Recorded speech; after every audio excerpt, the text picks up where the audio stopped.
and gentlemen, boys and girls, and Pokemon fans of the world, it's your boy MegaCrasher, coming at you pumped up, coming at you hardcore, and I'm coming at you guys back again once again with a brand new video, and this is interesting, okay? So, Niantic has officially responded to the rural Pokemon Go players' problems, and I just gotta say, I cannot wait to see what goes on here. I can't wait to see what is said here in this video. So with that being said, let's get into the video without further ado. So trainers, Niantic acknowledged gameplay problems rural players face daily, offering a thorough explanation on what they're doing to improve the rural situation.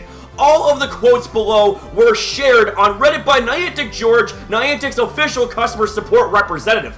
We applied a mild amount of formatting, line breaks, and bullets to make the quotes more readable. Now, here's the thing, ladies and gentlemen, is that it is pretty damn rare that Niantic actually responds to problems, so I gotta say, I am very interested to see what they say here. So, with that said, let's get into it. Okay, so let's go ahead and let's look at the first statement here. So, it reads, "We haven't forgotten about you and we're working on it. To best explain what we're doing, we need to look at where we came from with Ingress." Now, the thing is, I don't know much about Ingress, so I can't exactly elaborate too much on that statement, so let's move on. Ingress never had the rural issues in the same way that Pokemon Go currently does.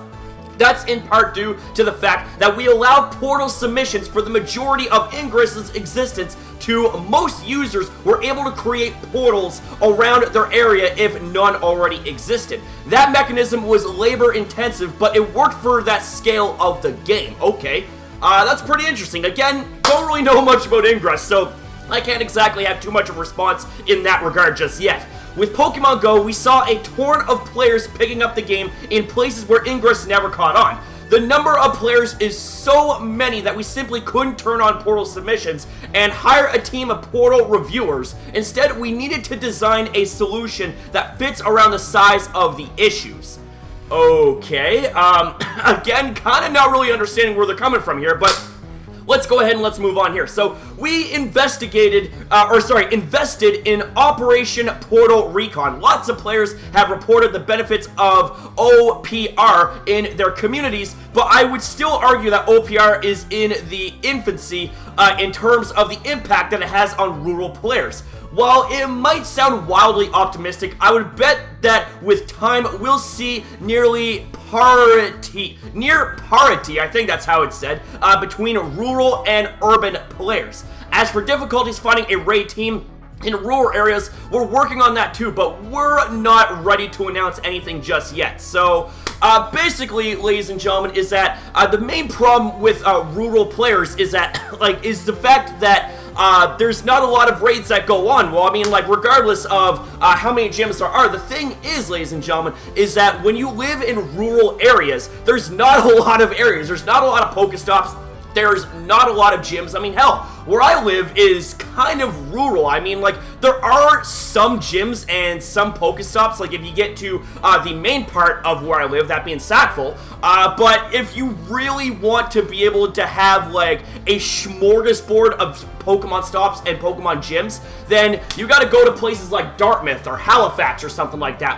More localized and popular areas, you know? But where we live in a town, not exactly a lot going on, you know? I mean, raids are seriously dying down in my area. I mean, it's so hard to be able to get together, to have a group of 10 or 12 people raiding with each other. I mean, it's just crazy, you know? And I think that's where the first problem comes in, because there's rural players that want to raid, but the problem is that there's either not enough people or there's not enough gyms, you know? The raids are very rare when it comes to rural areas, you know?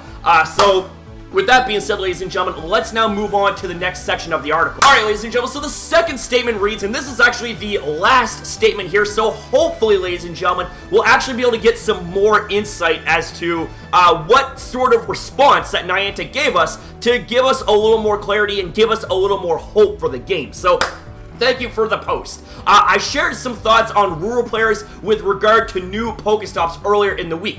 At the end of my comments, I mentioned that we are working on mechanisms to make it easier for players to come together for raid battles. I do disagree with the statement that Niantic doesn't care about rural players.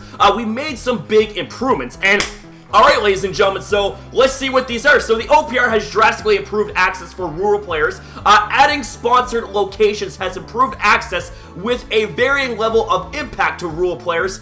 We know we need sponsors in more places. Adding the ability to get items from gyms has helped address the no Pokeball issue that plagued rural players, and increasing the number of gyms so more areas will have access to battles and make changes to balance Pokemon distribution. So, alright, I mean, here's the thing, ladies and gentlemen, is that although that these aren't, exactly huge changes, I do appreciate that they are looking out for rural players too, because in a way, I can kind of understand the frustration, Like, if I want to get to, like, a really, really hot spot, I gotta drive, okay? And, that's more time wasted, that's gas, aka money, wear and tear on my vehicle, things like that. Really small things, I will say, but nonetheless, still things that, you gotta keep in mind. In order for you to go out of your way to be able to go to an area that is more populated and has more gyms and more Pokestops, Like, I gotta drive all the way to Halifax for that shit, And especially if you were to go during rush hour and all that stuff,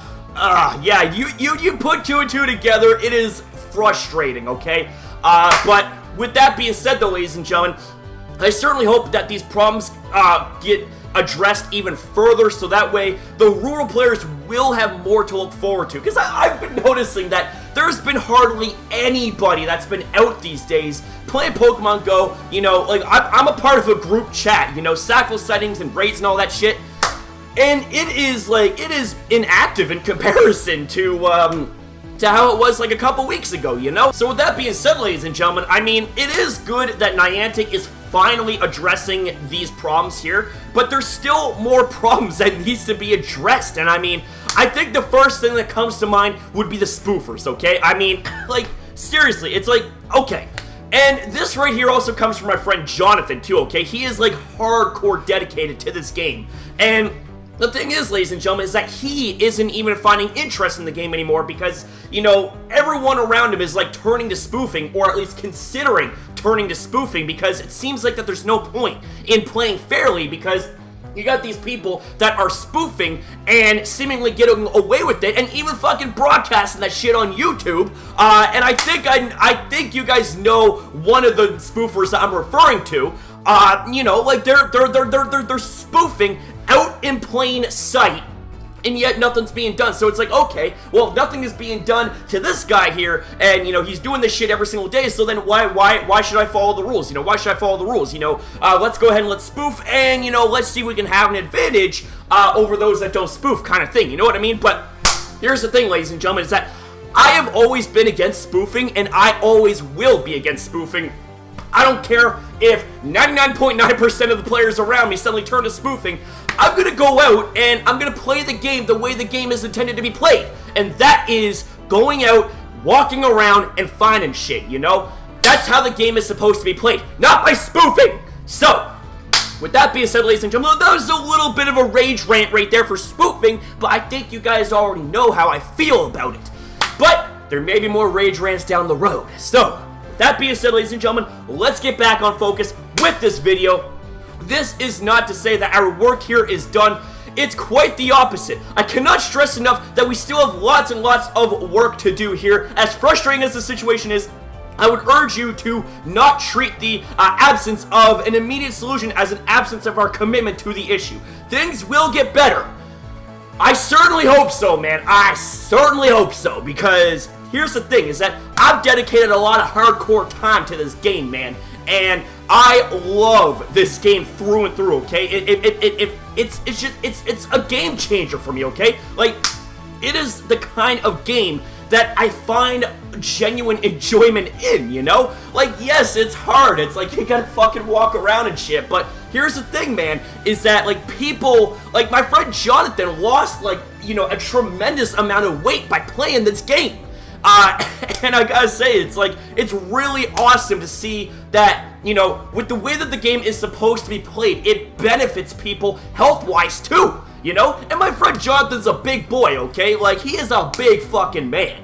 And Like, he's like slimming down, like, you know, doing all this crazy fun stuff with the game, and I just gotta say, like, that right there is fucking inspirational. So the way I see it, man, is that, like, just play the game the way it's supposed to be played, man. Don't be fucking spoofing, man, because that is actually how you're going to get banned. And if you don't believe me, well, I'm gonna present you guys with an article in the next Pokemon Go video. But with that being said, let's actually take a look at some of the comments down here below in this one. Well, actually, ladies and gentlemen, I was just scrolling through the comments here real quick, and there's not exactly a lot of comments that offers really any insight as to what it is that we just read and discussed right here. So, yeah, with all that being said, ladies and gentlemen, that right there is going to conclude this video, so I certainly hope you guys enjoyed the video, and if you guys did, then make sure you smash the hell out of the like button. I didn't actually set a like goal here for this video, so let's say 25 likes, and if you want more content like this, then make sure you subscribe, support, stay positive, and also don't forget to turn on notifications, that way you will be the first to know when you see me upload next. And also, ladies and gentlemen, if this is your very first time ever viewing my content and you have yet to subscribe, well then what are you waiting for, man? Woo! Hit that sub button up real nice and join our community today as we are on the road to 10K. It is gonna be a long-ass journey, man. Make no mistake about it. It's gonna be at least a year. But here's the thing, man, is that if we can make it to 5K, we damn sure can make it to 10K, and then 20K, and then 50K, then 100K, then a million K. We would be as big as fucking PewDiePie if that happened. Oh, shit. So with that being said, ladies and gentlemen, thank you guys all very much for watching this video. Much love to you cool cats, and I will see you next upload.